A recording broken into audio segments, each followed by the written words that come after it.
Kuroro Lucifer est certainement l'un des personnages les plus charismatiques et complexes d'Hunter x Hunter. Ses apparitions tout au long de l'histoire sont assez rares et ne permettent qu'en partie de le comprendre, laissant une importante zone d'ombre sur sa façon de penser et ses motivations, malgré le récent flashback sur la Brigade Fantôme dans les chapitres 396 et 397 qui nous en apprend davantage sur son passé. Salut à tous, c'est Avoc et pour cette première vidéo sur la chaîne, on va s'intéresser à la personnalité complexe de Kuroro au travers d'un angle un peu différent qui est le point de vue apporté par le personnage de Shinobu Sensui d'un autre manga célèbre de Yoshihiro Togashi, Yu Yu Hakusho, publié à partir de 1990, soit 8 ans avant le premier tome d'Hunter x Hunter. Togashi aime en effet réutiliser les idées de ses précédentes œuvres, chose qui se voit facilement, ne serait-ce que par l'apparence et les comportements très similaires des 4 protagonistes respectifs, bien qu'ils aient tout de même des différences notables. Yusuke et Gon, des héros pleins d'énergie n'abandonnant jamais leurs amis, Yei et Killua, personnages puissants et ténébreux ayant eu une enfance difficile, Kurama et Kurapika, les cerveaux de la bande et des combattants rusés, et Kuwabara et Leorio, des hommes au grand cœur sous couvert d'un caractère arrogant. Ces similitudes entre les deux œuvres, on pourra les discuter ensemble dans de prochaines vidéos, mais il est important de voir qu'elles ne s'arrêtent pas seulement aux protagonistes, mais s'appliquent également aux méchants. Kuroro et Sensui représentent le même type d'antagonistes, des personnages complexes, plutôt intellectuels, tout en étant des combattants exceptionnels. Voyons en quoi leur histoire et leur personnalité se rapprochent, permettant peut-être d'émettre des hypothèses sur ce que Togashi réserve à Kuroro et afin de mieux comprendre les motivations et la philosophie de ce dernier. Pour ceux qui n'auraient pas vu Yu Yu Hakusho, voici un résumé de l'histoire de Sensui. Shinobu Sensui est né dans une famille humaine normale, mais dès son enfance a été capable de voir les créatures du monde spirituel, en particulier les démons les plus dangereux qui s'en prenaient à lui pour le tourmenter. Convaincu que ces êtres étaient l'incarnation du mal absolu, il développa une vision extrêmement manichéenne du monde, c'est-à-dire que de son point de vue, les humains étaient les gentils et les démons des créatures abominables devant être exterminés à tout prix. Disposant par nature d'une énergie spirituelle phénoménale, qu'on peut d'ailleurs rapprocher de Laura dans HXH, et considéré comme l'humain le plus puissant qui soit, il fut recruté par Enma Junior, le roi du monde des esprits, pour devenir détective et se mit à chasser les démons.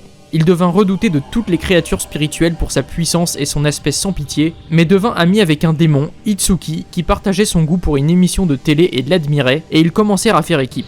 Envoyé en mission dans un château de milliardaires après la détection d'une présence démoniaque, le monde mental de Sensui s'écroula complètement quand il vit que les démons présents dans le château étaient en fait en train d'être atrocement torturés par les humains présents à l'intérieur, qui prenaient un grand plaisir à leur souffrance. Brisé intérieurement, sa vision du monde totalement annihilée, Sensui quitta son poste de détective et récupéra une cassette vidéo dans les archives du monde spirituel. Tiens, d'ailleurs une cassette, coïncidence intéressante avec les chapitres récents d'Hunter x Hunter sur le passé de la Brigade Fantôme. Cette fameuse cassette, intitulée Chapter Black, le chapitre noir, contenait une compilation des pires crimes commis dans l'histoire de l'humanité, montrant la face la plus abjecte des humains, ce qui acheva de détruire Sensui de l'intérieur et de remodeler complètement sa vision du monde. Pour supporter le choc, il se créa 7 personnalités différentes, dans un but commun, exterminer l'humanité, en créant un portail permettant aux démons les plus dangereux de pénétrer dans le monde des humains. Pour atteindre son but, il recrutera plusieurs autres personnages, 6 autres au total, tous motivés par une haine de l'humanité pour différentes raisons, comme par exemple un médecin ou un jeune garçon expert en jeux vidéo, afin de piéger le héros. Là encore, comme pour la cassette, un lien apparaît entre Sensui et Kuroro. Ils sont tous deux le chef d'une bande, d'une brigade, ayant des méthodes peu scrupuleuses. Mais alors, comment Sensui peut-il nous aider à comprendre Kuroro ? Leur première similitude évidente se trouve dans leur apparence physique, Togashi s'étant sans doute inspiré de l'un pour créer l'autre. Bien que quelque peu différents, Sensui étant très grand et Kuroro de taille moyenne, ils sont du même âge, une trentaine d'années, et ont un style vestimentaire sombre, plutôt minimaliste côté Sensui et sophistiqué côté Kuroro. Leur visage et leur caractère en apparence calme et réfléchi est également un point commun. Mais là où il est intéressant de les relier, c'est bien sûr au niveau de leur personnalité. Kuroro, tout comme Sensui, a eu une enfance difficile, mais pas pour les mêmes raisons. Sa vie dans la pauvreté dans la ville de l'étoile filante a été marquée par la mort brutale de son ami Sarasa, comme expliqué dans les chapitres 396 et 397. Kuroro était un enfant visiblement plutôt joyeux au départ, ayant été touché par une tragédie terrible à un moment donné de sa vie, changeant ainsi sa vision du monde et ses objectifs envers d'autres, aspirant plutôt à faire le mal. Dans les deux cas, la vengeance en est la source. La vengeance qui s'exprime via la volonté de punir les tueurs de Sarasa pour Kuroro et celle d'anéantir les humains considérés mauvais pour Sensui. Cette vengeance passe par la formation d'un groupe fédéré autour du chef, la Brigade Fantôme, constituée de ses amis de l'étoile filante, dans le cas de Kuroro, et dans le cas de Sensui par ses propres personnalités, ainsi que ses acolytes qu'il recrutera par la suite. Cependant, une différence très importante est que Kuroro aime profondément ses camarades, tandis que Sensui, sous couvert de leur apporter de l'aide, est totalement indifférent à leur égard, à l'exception d'Itsuki, son ami démon. Qu'il s'agisse de Kuroro ou Sensui, leur principal trait de caractère commun exploité par Togashi est la recherche de qui ils sont vraiment, de leur personnalité. Kuroro, affecté par son passé, était dès son enfance attiré par l'activité d'acteur, lui permettant de sortir de sa personnalité quelque peu effacée. En jouant un rôle de héros ou de méchant dans la série qu'il présente aux enfants de l'étoile filante, il s'affirme dans un rôle qui l'attire. Cette notion d'acteur se retrouve d'ailleurs souvent pendant l'arc de Yorkshin City, notamment lorsqu'il joue tel un chef d'orchestre en hommage à Uvogin, dans son jeu de manipulation avec Néon Nostrad, mais également lors de son combat contre les Zoldyck où il se trouve debout sur une scène. Après la mort de Sarasa, il expliquera d'ailleurs à ses amis qu'il veut vivre sa vie comme un vilain, et donc en imiter un, sans préciser exactement sur quel modèle il compte se baser. Le vide dans la personnalité de Kuroro se retrouve également dans son rôle de chef de la brigade, composé au contraire de personnalités hautes en couleur, des colériques comme des sadiques, qui forment un ensemble soudé autour de lui. Enfin, le Hatsu de Kuroro est un signe supplémentaire de son vide intérieur. Son pouvoir consiste en effet à voler celui des autres, et donc in fine à les imiter. Il n'a pas réellement de pouvoir propre.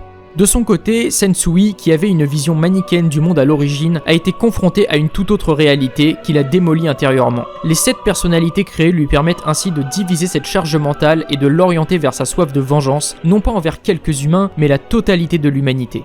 De la même manière que Sensui trouve les humains répugnants, tels des parasites détruisant la nature pour le citer, Kuroro trouve les humains fascinants, comme vu dans son combat contre Hisoka. Le point commun entre les deux personnages est alors un rejet de ce qu'est l'humanité dans son ensemble, une sorte de mépris envers l'ordre établi qui se rapproche de la doctrine nihiliste, exprimant un refus du monde tel qu'il est. Cependant, le nihilisme rejetant également les symboles religieux, une contradiction semble apparaître en cela que Kuroro présente un symbolisme religieux chrétien important entre sa fréquentation de l'église dans son enfance, sa croix à l'envers sur le dos ou ses nombreuses références à la vie de Jésus dans plusieurs occasions. Le symbolisme religieux d'Hunter x Hunter pourrait d'ailleurs faire l'objet d'une vidéo à part entière tant Togashi lui a donné une grande importance. Cependant, il est important de noter qu'un nihiliste peut bien croire en Dieu, sans pour autant accepter d'ordre religieux. La croix à l'envers de Kuroro pourrait mettre ceci en évidence, montrant là sa volonté de construire un monde davantage à son image, tel Jésus au milieu de ses apôtres, symbolisé par les membres de la Brigade Fantôme. La question finale à laquelle cette réflexion nous amène est de savoir quel objectif, quelle vision du monde précisément a Kuroro.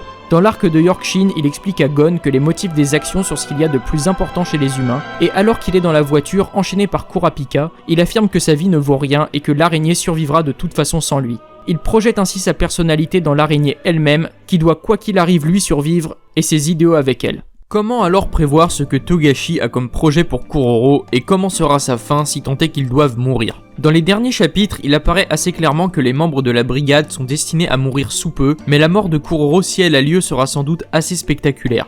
Car s'il n'a pas peur de la mort comme dit précédemment, il n'est pas non plus du genre à se laisser faire, laissant présager un combat épique, peut-être un duel à nouveau avec Hisoka. Dans Yu Yu Hakusho, Sensui est atteint d'une maladie grave mais veut mourir des mains d'un démon comme moyen de se repentir pour tous ceux qu'il a tués dans sa jeunesse. Le combat final dans le monde des ténèbres contre Yusuke transformé en démon accomplit son souhait, mais il comprend avant de mourir que les choses ne sont pas toutes noires ou toutes blanches dans la vie et que le bien et le mal existent partout. Il comprend ses erreurs et peut mourir en paix. Après sa mort, les membres de sa brigade ayant survécu reprennent une vie normale et se décident à faire le bien. La mort de Sensui a donc permis de ramener un équilibre dans un monde chaotique. On peut donc faire un lien avec Kuroro et supposer que sa mort serait éventuellement un accomplissement pour lui, un moyen de libération, un moyen de devenir immortel à travers les membres restants dans la brigade fantôme et de trouver peut-être qui il est vraiment, tout comme la véritable personnalité de Sensui ne se révéla que lors de son combat final contre Yusuke. Ou à l'inverse, la mort de Kuroro pourrait impliquer la mort de tous les membres de l'araignée. On pourrait de nouveau faire un lien avec le symbolisme religieux.